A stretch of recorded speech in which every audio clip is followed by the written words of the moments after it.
This is Join Us in France, episode 314. Bonjour, I'm Annie Sargent, and today I bring you a conversation with Suzanne Saxe-Roux, Suzanne Saxe-Roux, I think, about buying and renovating a couple of houses in France, and not just anywhere in France, but in the beautiful southeast. Suzanne and her husband wrote a book about their adventure, and it's called Courage and Croissants. And while I haven't read the book, and we don't really talk about it in the interview, having published my first book myself, I have renewed admiration for those who complete the task. Suzanne is very down to earth and was lovely to talk to. I think you'll enjoy our conversation about the joys and challenges of her life in France. Big milestone this week. My cookbook, Join Us at the Table, is now available in several print formats, including hardback, coil-bound, and paperback. And the cookbook is also on Apple Books as an ebook, and I'm working on Google Books. They are taking an age to review the book. I think they must be trying every recipe or something. And also Kobo. To see all of these as soon as they become available, go to my new page, joinusinfrance.com/boutique. I figured I needed a place where I could display all the things that you can buy under all one virtual roof. I could have called it a store, but my husband remarked that a French woman should definitely call it a boutique. So I did. In the boutique, you'll find the cookbook, but also my audio tours, podcast merch, and my Amazon faves. Take a look on joinusinfrance.com/boutique, and it looks cool also. Thank you, patrons, for giving me a precious gift, the time to produce this podcast. Your monthly gift makes it all possible, and in these times of great uncertainty and anxiety, I cannot tell you how much it means to me. A shout out to new patrons and more info on how to join all these wonderful patrons after the interview. Show notes for this episode are on joinusinfrance.com/314, the numeral, where you can see a recap of what we've discussed. Follow Addicted to France on Instagram to see the photos of Provence that Suzanne submitted. I'll post them this week. And the best way to stay in touch with me and with the podcast is to sign up for the newsletter at joinusinfrance.com/newsletter.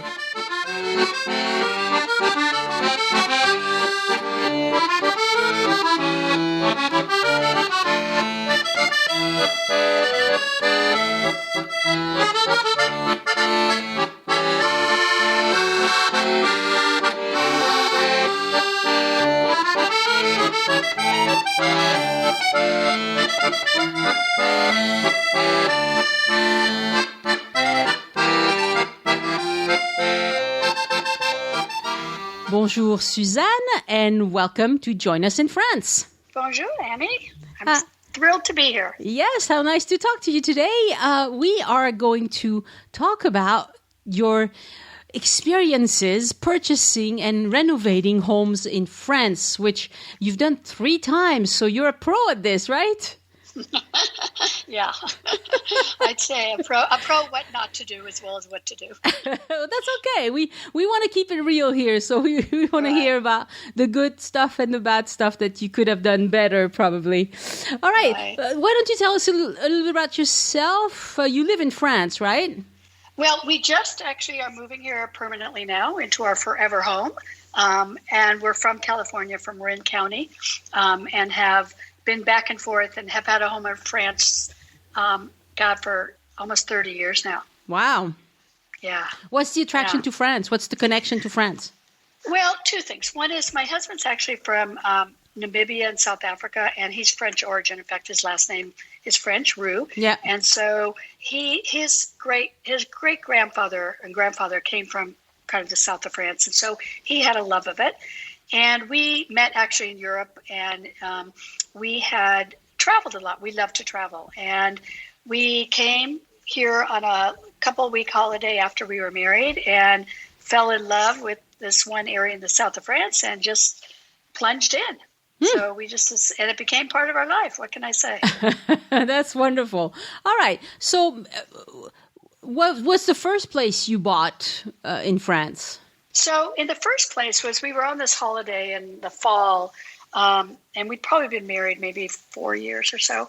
And we were in the south of France, and we were actually renting a place near in Carpentras. And we went to the Pont de Garde, which you might know of. Yeah. Pretty famous place there near Uzès. Yeah. And we fell in love with Uzès, like fell in love. Uh-huh. And we said, you know what, we just love this place. So we went on, knocked on, there's realtors all over the place, and we just knocked on one of them door, and we said, look, we'd love to look at some little places, something that we could come vacation and we can renovate it. So she said, okay, I'll take you around. So she took us around, and we ended up in a town about 4 kilometers away called Saint-Quentin-la-Poterie, which we fell in love with. It's a potter's village of about 2,000 people. It's about 4 kilometers from Uzès. And we ended up first buying a house that was really a horrible mess. I mean, it needed so much remodeling, to the point that the bathroom, the toilet was on the outside terrace. But we only had so much money. We were young and we didn't have much money, but we wanted something. However, as we went back to America about 2 months later, as you know, it takes a while, we found out that we could not buy that house because there was a woman staying there who had somehow gotten mentally ill, and it was winter by now. And they are in France, as you know, you're not allowed to evict anybody in the winter. Right. So we found out we couldn't buy that house. It fell through. So we had sent money over here. And so my husband said, okay, let me come over in December. He came over for a week alone. He got a hold of the realtor and he said, show me everything you have. So he showed her, she went around, showed him places. And this is winter, which I have to say for people, there's better deals in the winter because people don't sell much in the winter if they want to get out.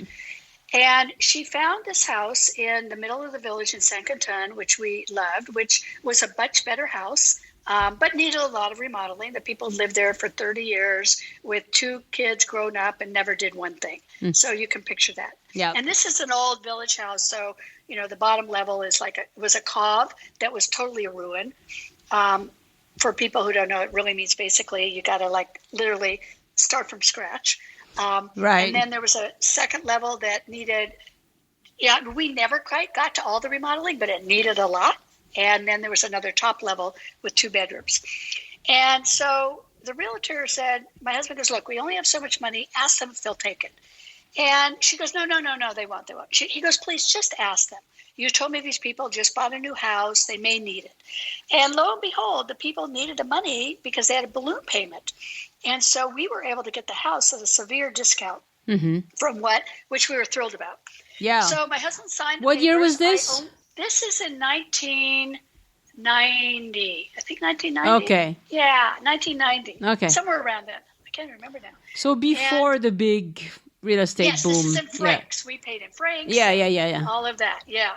And real estate was not big then at all. Yeah. And so we bought the house, and I'm happy to tell you what it was. We bought the house for $60,000 is what we ended up paying at that point. And I saw pictures only. The first summer we went in there, for the next literally 10 years, my husband and I would go, and we'd have 3 weeks at a time usually, and we would chip away at the bricolage. So, the first year we did some painting, and then we did some scraping of this wallpaper, and, we lived on an air mattress for a year. And, it was really a love, kind of a love. Yeah. And then we decided we got a little more money. We said, okay, we need a better bathroom. So we hired a plumber, and we hired when you hire people here, as you probably know, you have to almost be the general contractor. There aren't really general contractors. So we had a builder, we had a plumber, we had an electrician, and we had to coordinate with each one of them. Yeah, okay, so this isn't quite right because you can hire people who will do general contracting type of things, but it's so expensive that most people never do it. They only do it for big projects, Right. For individual homes, it's rarely done. Exactly. And this is in a smaller village, everybody knows each other. So like the bricolage person would say, go talk to, here's the plumber. Yeah. And so you just go knock on his door and he'd come over. And he would bring his little book and he'd write down what you want. And we didn't have time. So we said, okay, here's what we want. We want the whole bathroom remodeled. We want white. We want this, this, and this. Just go buy it.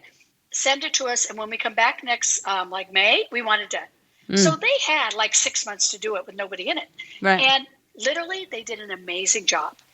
And every year, we kind of did that with a different, like a room. Like the next year, I think we built a bathroom on top. And then we had to redo the roof a little bit. And meanwhile, my husband is like digging away at the cove. And then finally, into probably year 15. Was it filled with crap that previous people had left? Yeah, it was filled with crap, and it was filled with just a lot of stone and mess. Well, the irony is, as our neighbor who's lived there, his grandmother lived there, and his cove we went into, you could not believe the junk in there. But not just the junk, but also the amazing stuff. And in fact, he gave me an antique ladder that was as tall as huge, like probably 12 feet tall. That was an old antique ladder they used for cherry trees, made out of cherry wood. Oh, nice. It was amazing. Yeah. So I used that in one of the rooms for like a decoration. And, so we would do the work ourselves, I'll never forget, we painted the front of our gate a blue color, like of the color, the color of the sky. And the owner who had owned it before, who became good friends of us, by the way, came and looked at the door, and he looked at us, and he goes, in French, la porte, c'est la ciel de bleu. It's the color of the sky. Mm-hmm. Like, how could we dare paint it that color? He was enchanted by it. So I have a question for you. So did you have like a few steps down into your ground level, or was the ground level really level with the ground?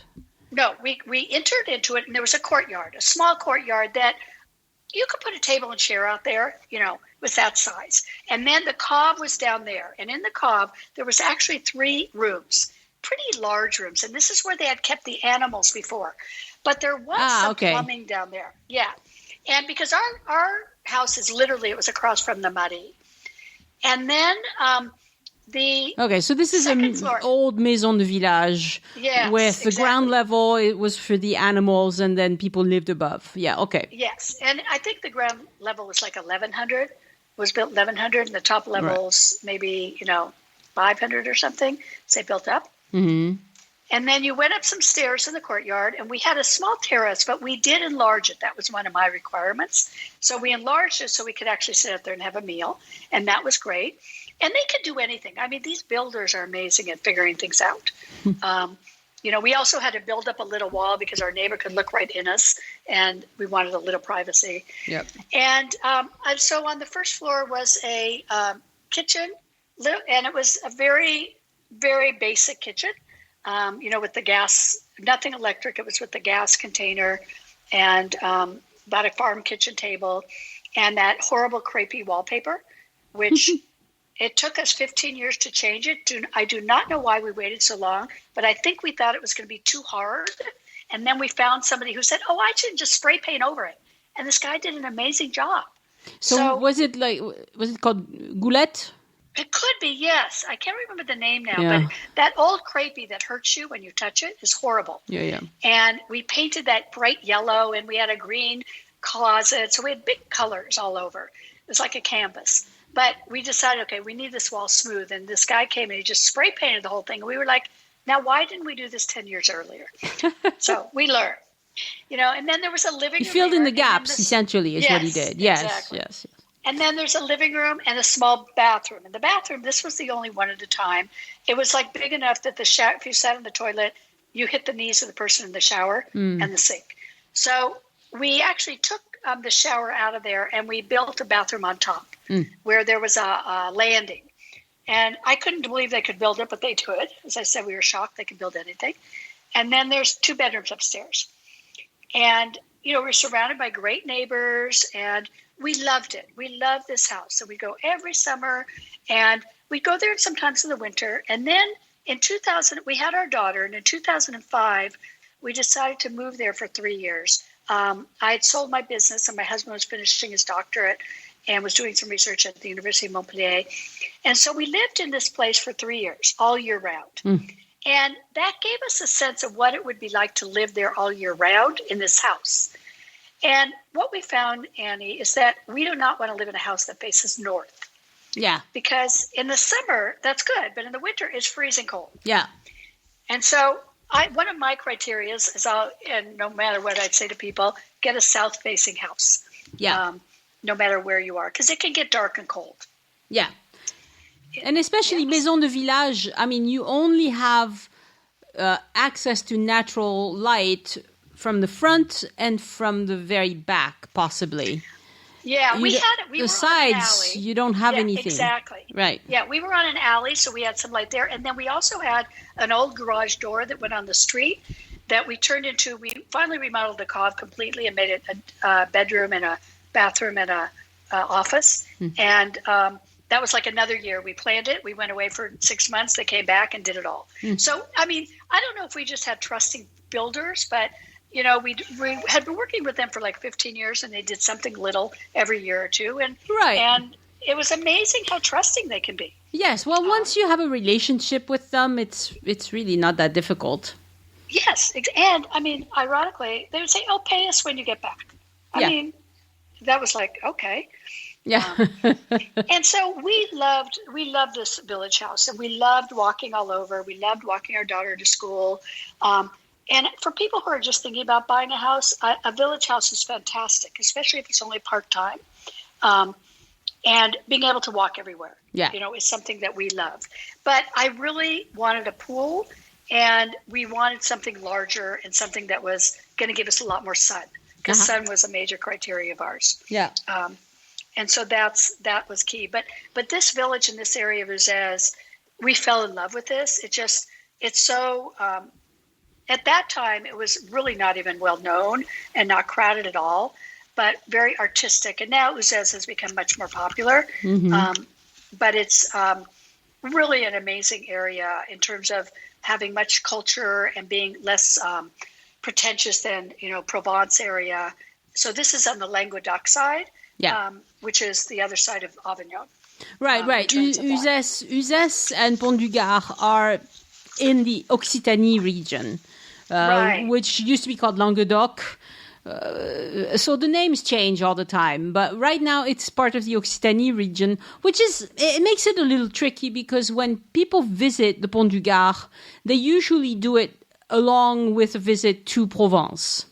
Right. So in people's head, Pont du Gard is in Provence, but technically it's not. Technically, it has more to do with Toulouse than it does, or Montpellier, than it does with Marseille or whatever. Yeah. So we just discovered it. We went to the Pont du Gard, and then we took the road to Uzès, and we didn't even know Uzès existed. So it's really interesting.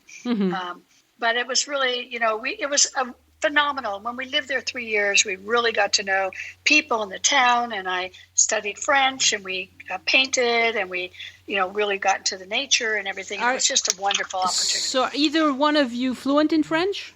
My husband's fluent. My daughter is actually the most fluent, because she has a French baccalaureate. So she's the most fluent. And I learned to get along quite well. But, you know, having a long dinner conversation, I get tired at the end. How old was she when you moved to France? She was from Sepe to Saint-Quentin. So we moved at 5. She was 6, 7, and 8. Yeah. And she had gone to a French school in San Francisco. So when we returned, she entered the French school. And she learned to read first really in French and then in English. Yeah. And she sees herself as a global citizen, not as an American. And she probably doesn't sound American when she speaks French, or French when she speaks English. No, she's got an amazing accent. Yeah. My daughter's the same. She totally switches and has zero accent. I have a bit of an accent. My husband has a bit of an accent when he speaks French, but she doesn't. It's like she can fool anyone. But that's because she learned French, in my case, starting at 7, and then they're like sponges. Now if you do the same thing at 13, 14, 15, doesn't work out quite so well. No. Okay. And I never learned until an adult, so it's why I struggle still quite a bit. Right. And I speak with a Spanish accent and a few other things. So, yeah. But you know what? It's this area, you know, just for even the language. I mean, I could get along. I mean, I still do all the banking. I can get along. I could talk to even the real estate. I mean, I could talk to all the people enough to get by. Yeah. Now, when you want to get in real detail, my husband, I'd have to get him involved. But, you know, and now we're back. I'm hoping to get more into it. But, you know, it was just a wonderful thing. And at that point, it was right. So we had decided to sell this house, and we knew we wanted something bigger or different. And as I mentioned to you, we had written a book and about, the joys of France and really moving to France. And at the end of the book, we have a story about what is our dream home and, about really finding that forever home. Well, we didn't know how long it would take. And this is the thing I say to any listeners who are looking to buy something. Sometimes patience is the biggest virtue you can have, but keeping on going and persisting. Mm-hmm. And so my daughter, we thought we might come back. We were going back to America for a couple of years, and we thought we might come back and she'd go to high school. And so a lot of our friends had sent their kids away to high school in X, and we didn't want to do that. So we thought, okay, we need to go to a bigger city like Montpellier. So we decided to sell our house, and buy an apartment in Montpellier. We had no clue if we were going to like it. We thought, let's give it a try. Maybe city living's great. We'd been there a lot to visit. We love the beaches. Yeah. So we sold our house. We actually sold it by owner. And so that is something you can do. If you're buying a house, we always look for selling by owner, and you can get people to help you. You just pay the differences. Versus a real estate agent. And we were lucky enough to sell it pretty quickly. And you get, as you know, you get the notaire to do all the paperwork. Right. And so it's pretty easy to do. Yeah. So what sites did you use? We used a lot of English ones, actually English and French. I used, the Provence Real and Lebanquan, and then I used Green Acres and a lot of the other English ones they have. I probably had it on 10 sites. Mm-hmm. And I can't even tell you which one saw it at this point. But it's, it's worth the investment in seeing which ones hit. I mean, I think if you're going to, for a less expensive home, so this one we sold for like 220, I can't remember, something like that. Right. And so this is, 20 years later. So you don't make money fast. But we were able to recoup everything and buy something new. And the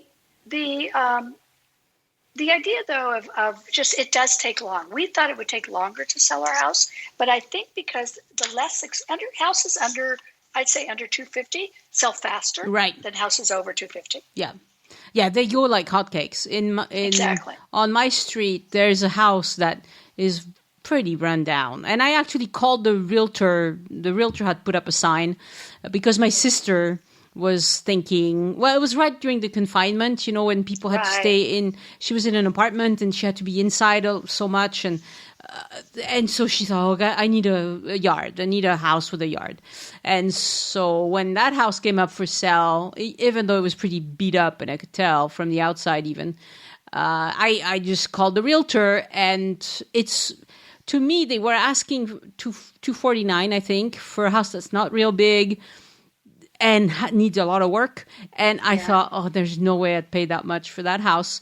But it sold in, 2 weeks. It was sold. Yeah. They're hard. I think they're hard. It depends on what people are looking for, but it's true. I mean, it's really hard. For the higher priced ones, it's a different completely different market. Yeah. But we were lucky enough to sell it to a woman who was a potter. So she wanted the area. She wanted to open a store in the bottom area. So we had some things that were perfect for her. Yeah.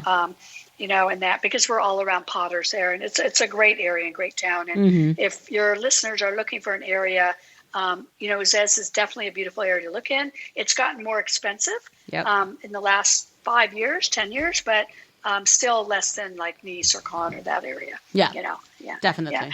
So we went back, and then, we're pretty good at buying homes. I think we probably make decisions quicker than many people might. But, we looked around, we kept looking, and we found this apartment. And we had some friends here in Montpellier, and we said, look, would you go look at the apartment and see what you think? And they went and looked, and they said, look, it's a 4-bedroom apartment. The area is what I would call kind of working class, might be a better area to say to Montpellier, but it was right on the tram line, and we could get into, it was 2 stops away from the downtown Montpellier, from the Centre-Ville. Yeah. And it was a 4-bedroom, which is very unusual to get. And it had 1 bathroom. Now, it needed total gutting. Okay, there's no doubt about it. It was in a building, and the building was very nice with, what I liked about it was a see-through apartment. So you had green on both sides. You could see parks, trees on both sides, which are really nice. And it probably let in a lot of light too, because I let in a lot of light. Yeah. The thing I didn't like about it, and why I could never stay there forever, is that the terrace was too tiny. You couldn't even sit outside. So we had big doors that opened, but I really wanted an outside area. But we thought, okay, this will work. Well, lo and behold, our daughter decided she didn't want to come back for high school. She wanted to stay in San Francisco because she was involved in some world affairs activities. And so we said, okay, we'll just keep it and go summers and we'll rent it out.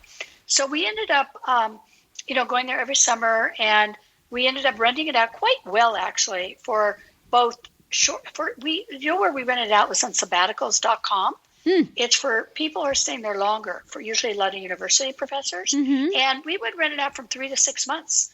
That's cool. And a couple times for 9 months. And so fully furnished. When they wanted it. Yeah, fully furnished. Right, so you just empty the closet. Yeah, we have nothing in there. We had they gave us a storage unit below that we kept for ourselves. And we had a property manager. So the property manager would handle all the rentals. And it was actually a good rental because of it being where it was. And just people on sabbatical definitely wanted to be in this city, right? Which was interesting. Some were working there. We love being there near the beach. We love being in the city. It was a great opportunity to see if we would love to live there full time. But we really decided we're country people. We don't want to live in the city full time. And with COVID-19, I am so grateful. Yep. I would have gone crazy. Yep. So the way we did that remodel was my friend he was kind of going back and forth to America and working, and he had remodeled their house. So I said to him, okay, look, can you help us remodel this? You have time? He said, yeah, I'll help you. We'll go to IKEA and so forth. So literally, we went to IKEA. 4 days, I think I shopped with him for all the kitchen stuff. We went to some bath places, shopped for him for all the bath stuff. He took down a wall, and he painted the whole place, and we put in new floors. So for 1 week, we decided what to do, and then he did it all over about 5 months. Right, because that takes a while. Yeah, and he had to go back and forth to work. So we said, look, as long as it's done by June. And so, when people want things done fast, I think that's when it gets troublesome for people, because things don't happen fast here. No, they never do. They don't, right? For a kitchen, for instance, let's take a kitchen. You have picked some cabinets that, you walked through the store, you saw some cabinets. Now you need to decide exactly what you need to buy. Well, you're going to need to make an appointment, and probably that won't be for 2 weeks. To talk to a cabinet designer who will will order exactly the right doors for the right cabinets and make sure that it all fits in your thing, whatever. So just to have the appointment is 2 weeks. Then they may not have that in stock, so you might have to wait a little bit. Then you're going to start looking at fixtures, and fixtures sometimes you can get right away, but sometimes you can't. And definitely the countertops. Yeah. Well, they won't even measure for countertops until your cabinets are in place, right? Right. So it Annie, can take 2 months. IKEA, this is why I really like IKEA. IKEA has figured it out. They cater. I don't know who they catered. I don't know if because everybody does IKEA now. It's not just, expats. But there's an amazing IKEA store in Montpellier. Yeah. And we went there and we spent literally, like you said, a day with them and got them to do everything. The guy had actually measured everything pretty well, and he had gone back to check on everything. So he did go back again. Right. But we were able to do everything there pretty well in one long sitting. Right. You normally don't have to wait too much with IKEA. Yeah. Because they're so organized. Now, IKEA today with the COVID, I tried to order things. They're so out of stock. So today it's really problematic. And the problem also with IKEA is every 2-3 years they change the cabinet. So they will change the cabinets just enough that you can't replace the doors anymore. Yes. So that's my problem is I have stained doors in my kitchen, but to get rid of that, to change the doors, I have to change the cabinets. And I'm like, oh, no. No. I'm not doing all of it all over again. So you do have to be a little careful. Because if I had bought from other places, names won't pop into my head right now, but there's a bunch of different ones. Maybe I'll list them on the website for people who might be interested in that. But there's other places where they guarantee that you can change the doors at any time. IKEA doesn't do that. Right. So, Right. Well, like Leroy Merlin might or something. Leroy Merlin, yes, that's the one I was thinking of, and there's a bunch of other ones. Yeah, exactly. Quinia, whatever it's called. Yeah. So It was patience. And so patience again comes up a lot. And because we knew it was going to be more of a rental, we weren't as picky as we might have been. Yeah. And if we were living there full time. So then we said, okay. So meanwhile, we knew we wanted to get back. And so we had been looking for, I'll call it our forever home, for probably 2 or 3 years. I mean, literally looking and looking. And in our book, we had a huge criteria. I mean, we were going to be really specific and really clear. And we had a list of probably 20 things. And everything from sun, south facing. My husband wanted a fenced. I wanted a pool. We wanted something big. We actually wanted another gîte or cottage we could rent out to people. We wanted some garden. We wanted to be able to walk to a village. A variety of things like this. Mm-hmm. And then we had a price point. So we were looking and looking and looking. And we came back on probably summer and winter, 2 trips a year for probably 3 years. And the problem with France looking for a home is that you have to, the travel agents, unlike in America, are not multi-listing. So you can't go onto a Zillow or a whatever. You have to go into every single real estate agent's site to see what they have. Well, let me tell you. So I signed up for probably 10 different agents. And first we were in the Uzès area. And I'll tell you, we decided that the prices were going up too much. We couldn't get what we wanted there. Mm-hmm. So then we decided, my husband said, let's look a little bit over toward where we are, Quissac area, because it's closer to Montpellier, closer to the airport. It's about an hour from the airport, an hour from the beach, 30 minutes from Nîmes, and not too far from Uzès, where we had some friends. And we also looked actually over in Pézenas and even Carcassonne. We looked over there just to see what we could get. So we had a lot of trips looking. Mm-hmm. And and a lot of, literally, I was looking at listings every day. My husband's looking at listings. And so we finally came, and in the winter of 2018, we thought we almost found a house that we liked. And it was actually in our old village. But it was just going to be too much remodeling. It was going to be too much work that my husband really didn't want to do now. And so we said, okay, we'll keep on looking. Well, there was one other house that I liked a lot, and it was on this special website that is a very unique website called Espace Atypique. I don't know if you've seen it. Have you seen their stuff? Espace Atypique? Atypique. Yeah, no, I haven't. Seen their site? No. They only take certain homes, because most realtors, if you look on the listing, the homes look terrible. They don't stage them. They look messy. Right. People don't even hang up their clothes. You can hardly tell what the house looks like. Yep. Well, this agency does make people stage. They make people clean up. I see. They only select nice homes. And they're all over France. And they had this one home that I really liked, but I wasn't sure if it was too far. And I wasn't sure if I liked some of it or whatever. So I happened to get one agent in Uzès, where we were looking, who was from Belgium. And this was interesting.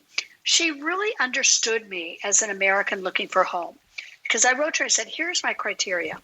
And she said to me later, she said, I just want you to know I talked to other agents and they go, oh, don't bother with that woman, because she's just always asking questions about where's the house? Where is it near? How far is it from the village? And she said, I understand you're an American trying to buy here. You want to know where you're even looking. You're not going to go, out from under them, but you want to know. So she really got the fact that as an expat or American especially, I needed to know some things before I took a trip and came to see it. Which is not typical, Typically. No, and these other agents could have cared less. They were like, oh, you're bothering me. Right. And so getting an agent who understands that is really important for you to look at. Are they willing to understand you're going to ask a lot of questions because you want to know before you go look at every house? Yeah. Especially if you have to take trips. So this agent said, look, I think you should really look at it. She goes, I'll look at it. So she went to look at it. She goes, you know what? I have your criteria. This is 99%. I think the only thing's not here is the fence is only halfway around the house. So she said, I really think you should come and look. She said, it's in this area. You can walk to the village. It's a different area, but I think the area is really good. So I said, okay. So I really convinced. So I went alone for a trip in April. And I walked into this house and I walked around and I'm like, okay, we're offering it. So I called my husband and I sent him photos and I took some pictures and I said, okay, we're buying this house. He goes, okay, does it meet the criteria? I said, everything but 1% maybe. He goes, okay, you got it. So we sat down and the woman says, okay, now the house had already dropped up some price. And so she said, I think you should, if you want it, I think you should offer full price, because the law now, which I didn't know, Annie, is if you offer full price, they have to take it. Yes. And so I thought that was interesting. I didn't know that, versus waiting for somebody to overbid you. Right. They can't play one bidder against another.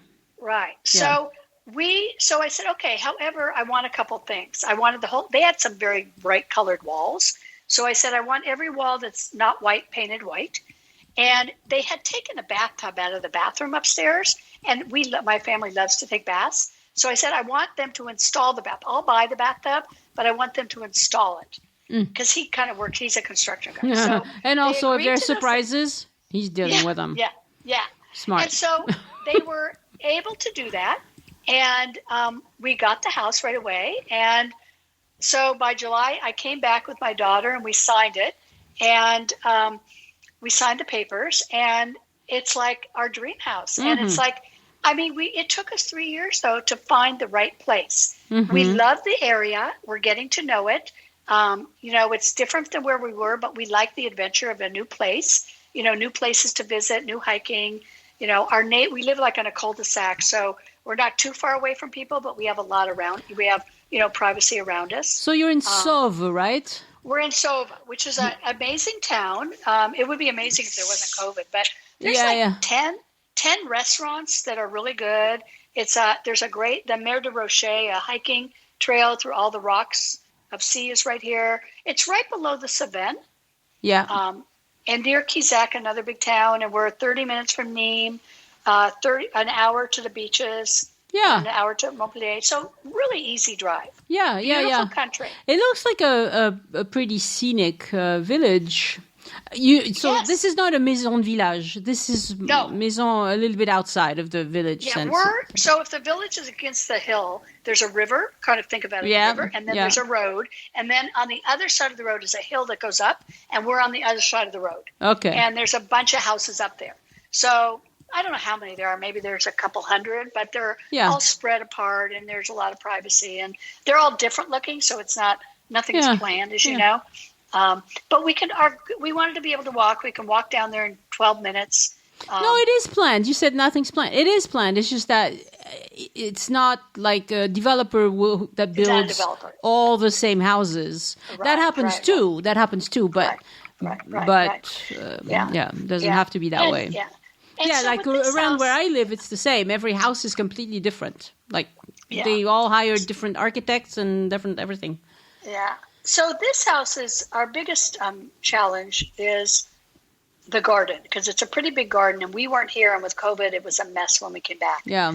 And so it's taking more. We're trying to make it more easy to garden. Yeah. Put more rocks and things like that. And we've developed now a relationship with the gardener, one of the guys who does that, and we're trying to develop a relationship with some other things, since we have to fix things where things are breaking and whatever. But it's and now it's more about furnishing and decorating the house, and then the garden to figure that out, which is the fun part, I think. Yeah, and we made that conscious decision not to remodel. We didn't want to remodel. We were going to do a somewhat, but we didn't really want to do too much. And this house, we really don't have to do anything but we'd like to redo the kitchen at some time, but we don't have to do it now. Right. It can be in 5 years. Right. We need to build, like, the pantry area needs, shelves and things like that. Yeah, but minor stuff. Right? Yeah, I think there are two types of people. There's the people who are willing to just do it all over again, like the earlier homes that you purchased when you were younger, where pretty much you had to do everything. And there are people who might be a little bit more mature, who just want to, hey, I need to be able to live here and do things slowly, Right. Exactly. Yeah. And garden work is never done. I mean, like, I don't know how much space you have, but a lot. Yeah, it's more than we thought. I'll put it that way. It's more than we thought. Yeah. It becomes overwhelming pretty quickly when you have a big garden, because. Well, my husband, the first thing is figuring out how to learn how to deal with the pool. Yeah. And he found out that there's actually he talked to the pool person, and she said, yes, you need to come to the University of Piscine. It's going to take you 2 years to figure out your pool. Yeah. So know that. It's a big commitment to pool. We on purpose we didn't put one in at our house. Everybody around us has a pool, but we don't because typically we're not home in July and August. Oh, okay. But this year is different, right? Yeah. And so this year I have regretted it a little bit. I hear the neighbors jumping in their pool. And I'm like, dang it! It would be nice. Yeah. But it's just the 1 year. We've never actually had one, but I'm loving it. And I was always making him go to the river before, so we'd go to the river like whenever it got hot. And he's going, okay, this allows us not to have to go to the river or the beach every day. Yeah. Yeah, no. And with COVID, I'm happy. Yeah, it is this year in particular. Having a pool would have been very nice because we try to not go out so much and go. Right.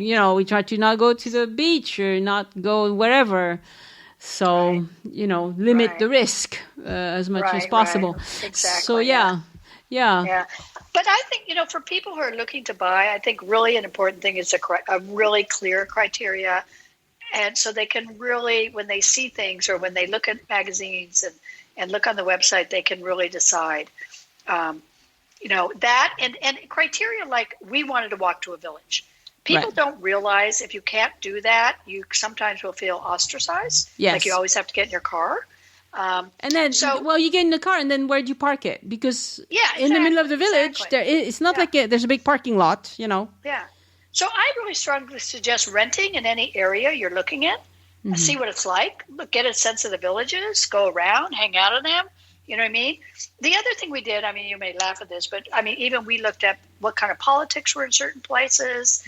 Are people really liberal, really conservative, or what they are? It's pretty conservative over there. Well, we don't find so much here, but some of the areas more toward, like we were looking at Béziers area. There's some areas that my daughter said, do not go there. Yeah, Béziers, non, c'est des fous. And so there were some areas we said, no, we're not going to do it. Right. And so, but, we were super clear on our criteria. And the fascinating thing is we really were able to get 99% of it. We had to go to a little bit different area than we thought. Yeah. But we're really happy with it. But you're not that far. Nîmes is lovely. Nîmes is. I have my first cousin lives in Pouls. So she's on the other side of Nîmes, just a little bit north of Nîmes. And it's a lovely area as well. People have big gardens, big pools. She's a little further away from the village. So she does have to take her car or her electric bike to get to the village. And so electric bikes are now the thing. So that's your answer right there. Exactly. Yeah. Especially in that part of France where the weather is very nice most of the time. It might be very windy and it gets rainy and cold, but if you're only going to be outside for an hour, it's fine. Right. Yeah. So so criteria I think is really critical. Getting really clear on that. I think finding a realtor that who will listen to you, and because I don't think all the French realtors, I think there probably are some that do. We found one that did, I have to say, another one that did, and we looked at a house he had, but decided not to go with it. Yeah. But the thing is, it's hard to get your own realtor and then have them look at all the other houses. That's a hard thing. It's really bizarre how it works. And in fact, one thing got stuck because our realtor had to go to the people that had a house on the listing. And she said, the people go, oh, no, she's on our listing. And she said, no, she's not. She joined your website to get your newsletter. Have you ever shown her anything? And they go, no. And they go, well, she's not. So they think they own you if you go into their listings on their website. Yes. So you have to really say, no, I'm not giving you permission to be my realtor. Right. So notaires have, they share listings, and so they don't have the same incentives to be really boxy about what they can show you and what they cannot show you, whatever. So it's a little bit easier to deal with them. For sale by owner is also good, but you have to be fast because if they are priced right, they will sell right away. It's not difficult to sell a house in France these days unless it's $1 million house or bigger, and then that takes some time. But houses priced for regular people will go fast. Yeah. Well, I found, there's a lot of houses, and they probably are overpriced on the market for a year. Exactly. It's just a question of price. Yeah, it depends how much and how expensive they are. I agree. Yeah. The thing I found with the notaire, you're absolutely right. We went into the one when we were in Saint-Quentin-la-Poterie, and we said to her, do you have any houses people are selling? She goes, yeah, I got 3. Go look at them. So they don't even advertise them. So if you know the village you want to be in, go to the notaires and ask. Yes. That's a very good tip, because that's what French people do. Just ask around, ask the notaire, ask the boulanger, ask, do you know anybody, especially the boulanger, do you know anybody? Yes. Like, it's terrible, but French people, typically they sell because they're having a divorce. That's the typical reason why people sell. Right. So the boulanger might know that something's up, and we'll say, well, maybe this family or whatever, So that's always a good thing to keep your ears open. Let's put it that way. Yeah. But that works better if you live locally. For you were back and forth, so that complicates things. Yeah, exactly. When we were looking at when we were in Saint-Quentin for those 3 years, we looked around a lot and just couldn't make it work. But yeah, so it's finding what there's so many options and choices, Annie. I think that's the great news about it. So people can get everything. So did you sell your place in California, or do you still have it?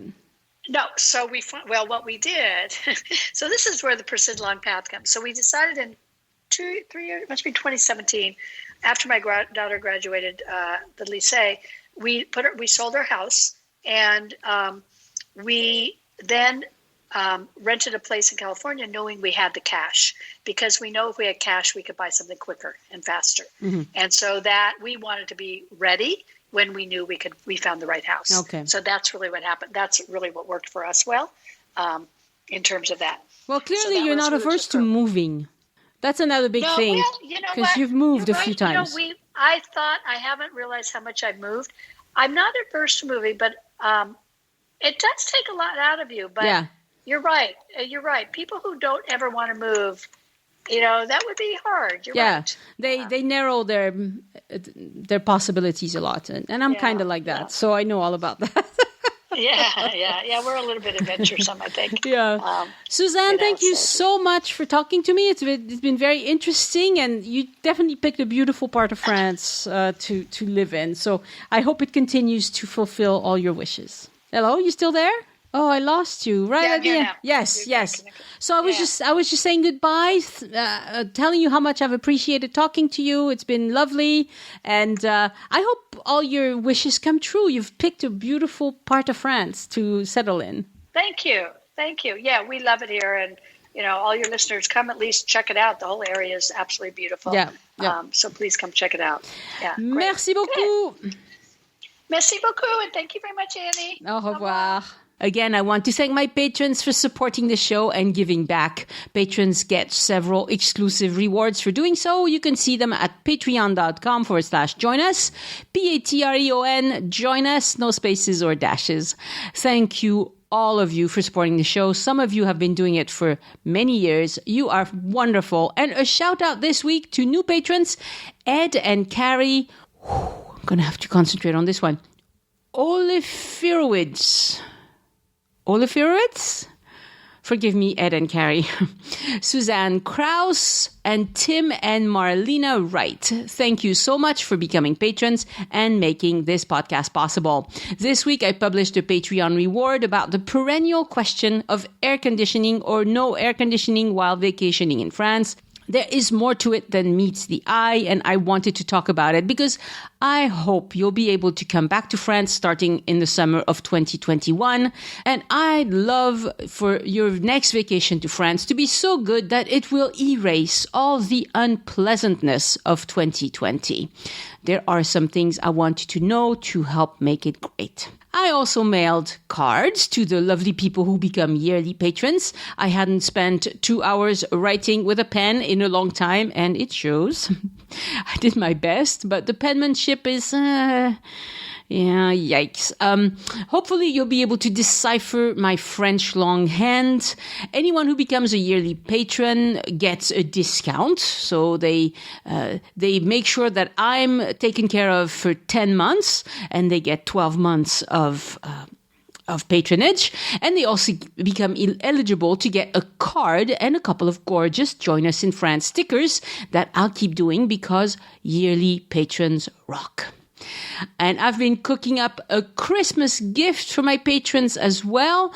While we were stuck at home this 2020, my husband and I decided to try something. I've told you how much I really love voice map tours, right? They are GPS-aware audio tours that you walk in real life. You download the tour on the Voice Map app. Then I give you a meeting point. And once you get there, we go on a Paris walk together with me in your ears. That was wonderful while we could travel, but now that we're stuck at home, we wondered if we could make these virtual walking tours using Google Street View.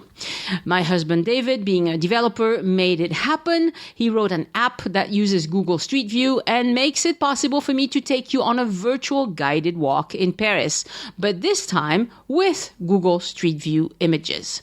For the first one I put out, I'm adapting my Marais tour, and I'll give it to my patrons for a Christmas gift because I'm also hoping that they'll give me a Christmas gift, some feedback about what they loved, about what they saw, and what I should improve. Because I saw with the cookbook how much better your feedback can make the final product. And there's a lot I could do with this Street View app. For example, there are a lot of themed tours that don't really work in real life because points of interest are way too far. Well, problem solved if you use Street View. I've got a lot of ideas, but I'll try it first with the Marais and see what my patrons think. To become a patron and get this tour for free, go to patreon.com/join us. Also, I just barely... Before I started recording, I just barely received my coil-bound copy of Join Us at the Table. The paper is great quality. The images look stunning. Even there was one that I told my husband, he was doing all the mise en page. Oh, I don't know how to say that in English. When you set something for printing, and there was one photo I didn't love, and I told him, can you remove it? And he said, it's going to mess up the pagination. No, let's not do that. So we kept it in there. Well, even that photo looks pretty good.